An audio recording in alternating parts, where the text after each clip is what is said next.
She says she's in so much pain because had she had food, she believes that those children would not have died. I think this society does see them as worthless. They're disposable, they're to be thrown away.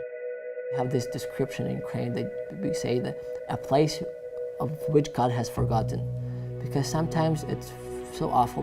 Most of these kids, these cabbage, are from the rotten food. That's where they go to feed themselves. I've met little girls and little kids who will be raped tonight, and it's been a really, really tough 2 days.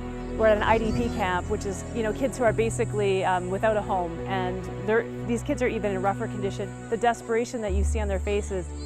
This was so stunning, 48 women per hour. They said if you live in the Congo, you're 58 times more likely to be raped than a woman in the US.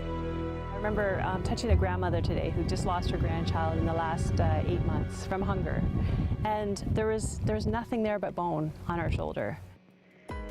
It's really hard because you can't help everyone, but I think you have to take a step.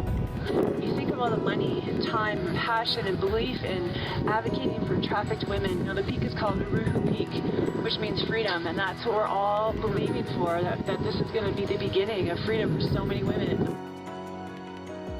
A few years ago, we brought this need to you, and you responded so generously. And it's so amazing to come back here years later now and see all these projects happening and all these lives change. It's so incredible to realize that we are basically keeping these kids alive.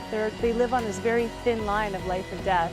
This one meal a day is all they get, many of them, and we're making the difference. It shows you that God absolutely answers prayer. Nobody is beyond help, and a life can absolutely be changed. This room represents absolute victory.